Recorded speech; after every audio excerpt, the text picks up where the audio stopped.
prusios, caballeros de distintas órdenes, alemanes, soviéticos, rusos. Quizá no haya otro lugar en Europa que haya tenido tantos gobernantes y sobrevivido tantas guerras destructivas como la actual región de Kaliningrado. Hasta el año 1945 esta región formaba parte de Prusia Oriental y la capital de la provincia, Königsberg, era la ciudad más oriental de Alemania. Después de la Segunda Guerra Mundial, se convirtió en la ciudad más occidental de la Unión Soviética y posteriormente de la Federación Rusa. Los alemanes que vivían aquí huyeron o fueron expulsados y sustituidos completamente por colonos y soldados rusos. Königsberg pasó a llamarse Kaliningrado y hasta 1991 la región fue una zona de exclusión militar. Los extranjeros no podían venir aquí. Después del colapso de la URSS, la región se convirtió en un exclave ruso entre dos nuevos miembros de la OTAN, Lituania y Polonia. Rusia estacionó la flota del Báltico y misiles nucleares en su avanzada occidental. Durante la época soviética, la historia de la región antes de la conferencia de Potsdam de 1945 estaba prohibida y hasta ahora no hay acceso libre en Rusia a muchos archivos y documentos. Pero la historia de esta zona precedida a su inclusión en la URSS es fascinante, complicada y trágica. Y nuestros suscriptores se interesan por el patrimonio histórico de la región, por lo que les estamos muy agradecidos. Soy Aleš Zarokian y hoy tratamos de desatar el nudo histórico de la Prusia Oriental. En el siglo IX, la costa meridional del mar Báltico, o Varangio de aquel entonces, entre los fluvios bajos de los ríos Vístula y Neman, el actual territorio de la región de Kaliningrado, y la parte meridional del distrito lituano de Klaipėda y la voivodía polaca de Warmia-Masuria, estaba poblada por tribus bálticas, que los historiadores de aquella época denominaron como prusios, y el nombre de Prusia deriva de ellos. Es importante no confundir a los prusios bálticos con los posteriores y mucho más conocidos prusianos alemanes. El nombre prusios no es un autoetnónimo. Los autonombres se referían a uniones tribales amistosas identificadas por territorios que ocupaban. Los sembas de Zambia, los natangios de Natangia, pomesanos de Pomesania, pogesanos de Pogesania, barmianos de Varmia y scalvianos de Scalovia. Y esto demuestra que no existía una autoorganización estatal que diera necesariamente a los prusios un nombre propio común. Los prusios solo era el nombre de la unión tribal afín. Los prusios llamaban a su tierra Reino de las Islas, Ulmigania, Ulmigeria, Ulmerigia en la versión gótica. La península de Zambia era considerada hasta el siglo XII una isla limitada por las aguas del mar Báltico y los ríos Pregolia y Deima. En general, las tierras prusianas durante el periodo de máximo poder se extendían desde el Vístula hasta el Neman. Al principio de la época moderna, los germánicos llamaban a los habitantes de este territorio estios o esteanos, los que vivían en el este, y los historiadores germánicos hasta el siglo IX llamaban a esta tierra Estland, el país del este. Este término no debe confundirse con los actuales estonios.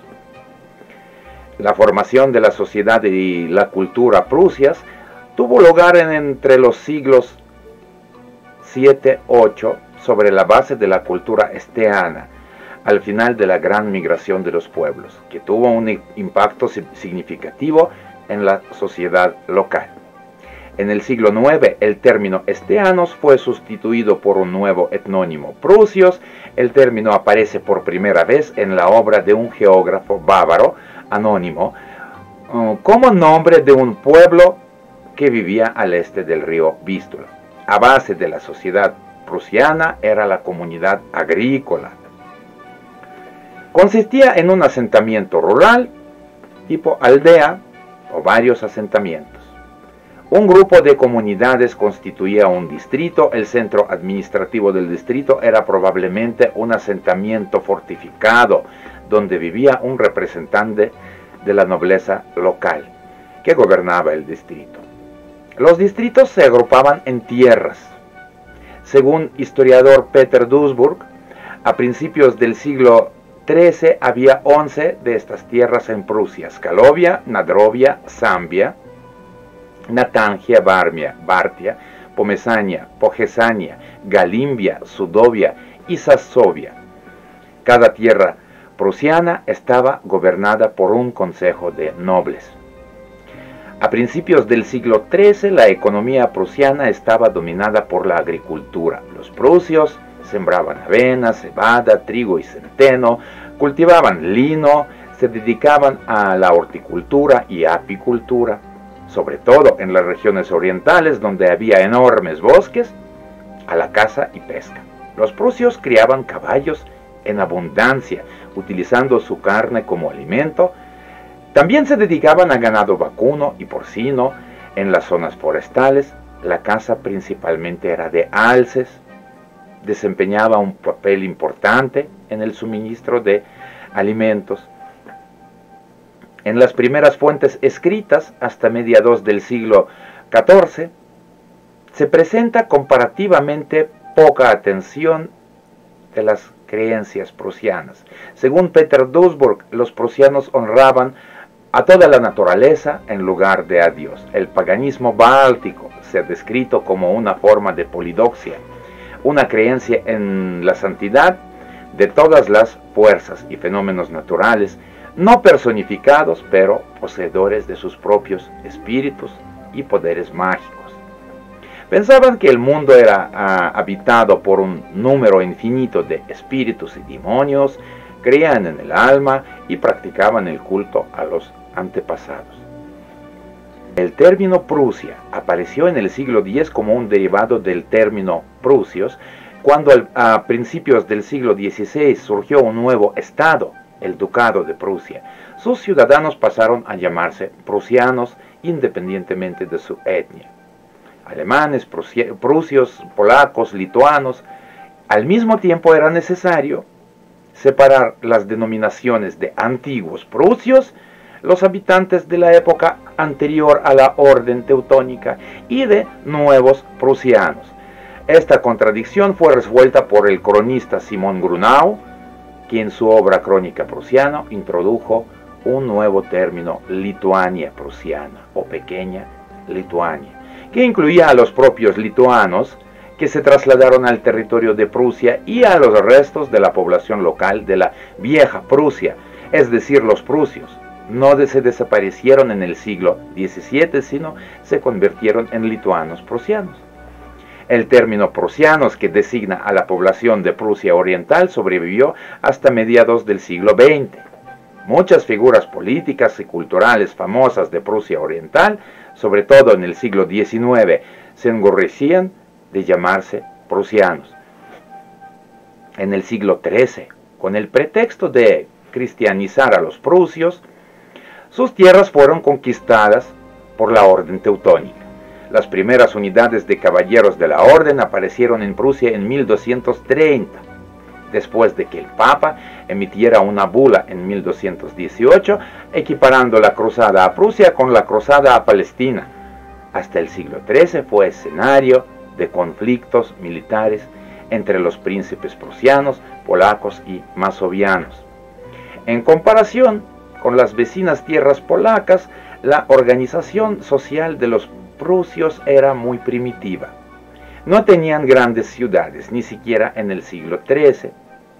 Tampoco conocían la arquitectura de piedra, aunque construyeron fortalezas para defenderse. El proceso de estratificación de la sociedad prusia se completó mucho antes de la invasión alemana, pero el nuevo estado feudal no tuvo tiempo de formar una clase fuerte, capaz de resistir la expansión teutónica. Después de que las tropas del rey checo Przemysl Otakar II, invitadas por el rey polaco a luchar contra los paganos, acudieron en ayuda de los caballeros derrotados por la población local el 1 de septiembre de 1255. Los caballeros de la Orden Teutónica fundaron un castillo en una colina de la alta orilla derecha, en el fluvio bajo del río Pregel, o Pregolia, en el emplazamiento de una ciudad prusiana destruida. La fortaleza pasó a llamarse Królewice en polaco y Königsberg en alemán. Ese castillo se convirtió en el núcleo de la ciudad y fue fundado en el emplazamiento de la fortaleza Zambia, Twangsté, que significaba presa. Inicialmente el castillo era de madera, pero en 1257 comenzó la construcción de un castillo de ladrillo.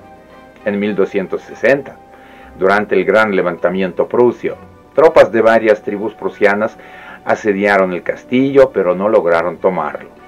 Los intentos infructuosos de algunas tribus prusias de destruir el castillo se repitieron en 1263 y 1273. En los años siguientes empezaron a llegar colonos alemanes a las tierras conquistadas, que se mezclaron poco a poco con la población local, que acabó olvidando su lengua y su cultura y casi se asimiló. En el siglo XVI los prusios aún constituían alrededor de 20% de la población de Königsberg. Después de la Guerra de los 13 años, de 1454 a 1466, entre la Orden y el Reino de Polonia, según la Paz de Torún, Prusia quedó dividida en dos partes: Prusia de la Orden oriental y Prusia polaca occidental. En 1525, el Estado de la Orden Teutónica fue secularizado por el último gran maestre Albrecht, de la dinastía alemana de los Hohenzollern, que creó sobre su base el Ducado de Prusia y se convirtió en vasallo del rey polaco. En 1523, Hans Weinreich fundó la primera tipografía en Königsberg, con la ayuda del duque Albrecht. Su base económica se sustentaba en los encargos de la corte ducal, la iglesia, la administración de la ciudad y más tarde la universidad. Sí, en 1544 se inauguró en la ciudad la Universidad de Königsberg, llamada más tarde Albertina en honor de su fundador, el duque Albrecht. Desde el siglo XVI, la ciudad se convirtió en un importante centro de la cultura lituana. Así se publicó el primer libro en lituano y también vivieron importantes figuras de la cultura lituana. La ciudad triple, Hallstatt, Levenicht y Nijmegen, que en realidad era una sola ciudad, pero constaba de tres partes administrativamente independientes. Cada una de las tres ciudades tenía su propio ayuntamiento, su propio alcalde, su propio tribunal, etc. Duró hasta 1724. En 1724, las tres ciudades, numerosos pueblos y el castillo, que antes no formaba parte de ninguna de las ciudades, pero tenía un estatus especial como residencia gubernamental, se fusionaron en la ciudad de Königsberg. Este mismo año nació en Königsberg Immanuel Kant, el nativo más famoso de la ciudad en toda su historia. En 1618 el Ducado de Prusia formó un estado de unión con el Ducado de Brandeburgo-Prusia, que se independizó de Polonia en 1660 y se convirtió en el Reino de Prusia en 1701. En el año 1772, de la primera división de Polonia, el rey Federico II el Grande de Prusia anexionó la Prusia polaca occidental a su reino, restableció así la unidad de la Prusia histórica. En los siglos XVIII y XIX, el Reino de Prusia compitió con Austria por la unificación de los estados alemanes. Mantuvo guerras permanentes con sus vecinos, Francia, Dinamarca, Rusia y Polonia, y en 1871 se convirtió en la base del recién proclamado Imperio Alemán, la Alemania moderna. Durante la Guerra de los 7 Años, las tropas rusas entraron en Königsberg el 11 de enero de 1758, y hasta el 23 de agosto de 1762 la ciudad perteneció al Imperio ruso y fue sede de la recién creada Gobernación General de Prusia Oriental. Posteriormente fue devuelta a Prusia en virtud del Tratado de San Petersburgo, firmado por el emperador ruso Pedro III. Esta guerra fue una lucha desesperada del ejército prusiano contra muchos estados europeos, lo que atestigua su gran capacidad de combate. El rey Federico consiguió evitar una invasión seria de su territorio hasta octubre de 1760, cuando el ejército ruso invadió temporalmente Berlín y Königsberg. La situación se fue deteriorando poco a poco, pero tras la muerte de la emperatriz Isabel de Rusia, también llamado el milagro de la dinastía Brandeburgo, cambió radicalmente. La coalición de Pedro III con Prusia eliminó el frente oriental. Suecia también se retiró de la guerra casi al mismo tiempo. En 1776 nació en Königsberg el famoso escritor Ernst Theodor Amadeus Hoffmann, el autor del famoso Cascanueces. En el siglo XIX, Prusia Oriental formaba parte del mapa mental, no solo de la cultura nacional alemana. Casi simultáneamente con ella se formaron las culturas nacionales polaca y lituana. Después de la derrota alemana en la Primera Guerra Mundial, en 1918, el reino se transformó en el Estado Libre de Prusia, un Estado federal alemán.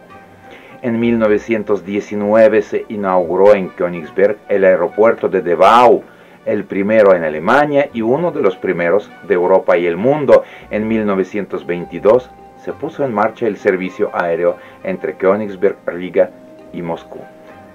En el siglo XX la ciudad se expandió considerablemente más allá del anillo defensivo. Se construyeron nuevas estaciones, incluida la estación central, numerosos edificios residenciales, zonas suburbanas, iglesias. Durante este periodo, los arquitectos Hans Hopp y Friedrich Heitmann contribuyeron de forma especialmente significativa a cambiar el aspecto de la ciudad. La ciudad fue sede de la Feria Oriental, cuya principal sala de exposiciones era la Casa de la Técnica. Se prestó mucha atención a la construcción de monumentos y a la escultura urbana, se reconstruyó el castillo y se llevaron a cabo investigaciones arqueológicas. Después de la liberación de los territorios ocupados de la URSS, el Ejército Rojo entró en el territorio de Prusia Oriental para, como decía la prensa soviética, acabar con la bestia fascista en su propia madriguera. Los rumores sobre la brutalidad y las atrocidades del Ejército Rojo contra la población civil, difundidos por el Ministerio de Propaganda bajo la dirección de Joseph Goebbels, sembraron el pánico entre la población de Prusia Oriental. La propaganda logró el efecto deseado. A pesar de las fuertes heladas y nevadas, la gente, empujada por el miedo, abandonó sus hogares y a toda prisa se dirigió al oeste, hacia Berlín. La mayoría de los que huían del Ejército Rojo eran mujeres y niños. Ya casi que todos los hombres estaban ahora en el ejército o en la Volkssturm, milicia popular del Reich. Las opciones de transporte eran muy variadas, desde carretillas de mano y cochecitos de niños hasta carros de aspecto extraño. Los refugiados no disponían de automóviles, ya que todos habían sido requisados, al igual que el combustible para el ejército. Como consecuencia de la huida en pánico de la población civil hacia el oeste, Prusia Oriental se sumió en el caos. El 21 de enero, el comandante de la Marina alemana, el gran almirante Karl Dönitz, ordenó el inicio de la Operación Aníbal, que preveía la evacuación masiva de civiles con ayuda de buques de gran tonelaje.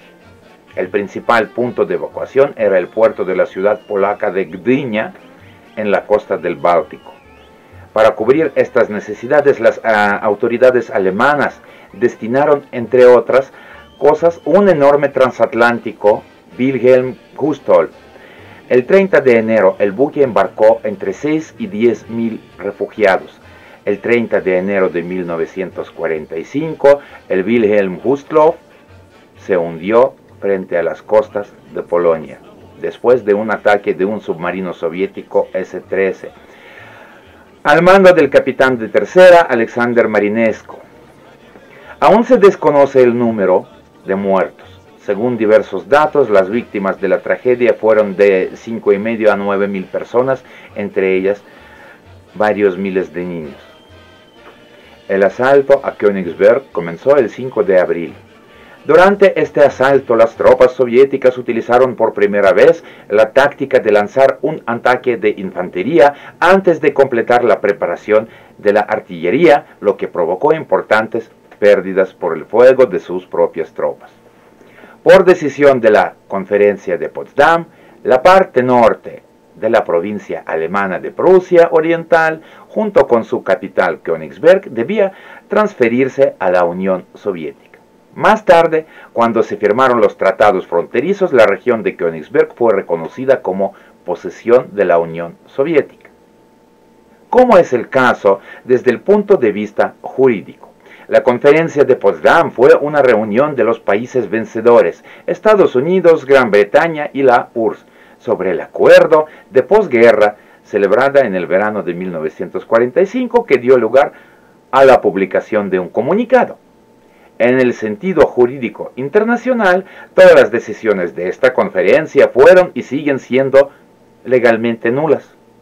Fueron las cuestiones del arreglo de posguerra y de poner orden las que se resolvieron ahí debido a circunstancias objetivas. El mundo entero está en ruinas y hay que hacer algo al respecto, recomponerlo. Pero estos tres países no pudieron resolver ninguna cuestión legal debido a la falta de tales poderes. Las decisiones de esta conferencia no tenían fuerza legal en el sentido jurídico internacional, sino que eran un acto de pacificación libre, no el veredicto de un tribunal autorizado. No se produjo ninguna transferencia de tierras alemanas a la Unión Soviética, porque solo la propia Alemania podía y tenía derecho a hacerlo, pero Alemania no participó en la conferencia de Potsdam, no firmó ningún tratado sobre la transferencia de tierras, no lo ratificó y no intercambió instrumentos de ratificación. No hubo transferencia de Königsberg a la Unión Soviética. Esto es un hecho jurídico irrefutable. Entonces, ¿qué fue? Leamos directamente el texto del acuerdo relativo a Königsberg. La conferencia examinó la propuesta del gobierno soviético de que, en espera de la solución definitiva de las cuestiones territoriales, mediante un arreglo pacífico, la sección de la frontera occidental de la Unión Soviética, colindante con el mar Báltico, se extienda desde un punto de la orilla oriental de la bahía de Danzig hacia el este, al norte de Braunschweig-Goldau, hasta el punto en que se unen las fronteras de Lituania, la República Polaca y Prusia Oriental. La conferencia aceptó en principio la propuesta del gobierno soviético para una cesión definitiva a la Unión Soviética de la ciudad de Königsberg y la zona vecina descrita anteriormente, a reserva de un examen de la frontera real. El presidente de los Estados Unidos y el primer ministro de Gran Bretaña declararon que apoyarían la propuesta de la conferencia en el curso del próximo arreglo de paz. Como vemos, en el texto no se habla de transferencia a favor de la URSS de ningún territorio alemán. Las tres partes acordaron que, de producirse tal transferencia, solo tendría lugar por motivos legales, es decir, como resultado de un tratado de paz entre Alemania y la URSS. Nadie tiene derecho a transferir territorios ajenos a un tercero sin el consentimiento de su legítimo propietario. Y este hecho fue reconocido por los 3 participantes en la conferencia de Potsdam. Para la incorporación legal de Königsberg a la URSS era necesario firmar un tratado de paz con Alemania, pero este tratado no fue, no es y nunca será firmado.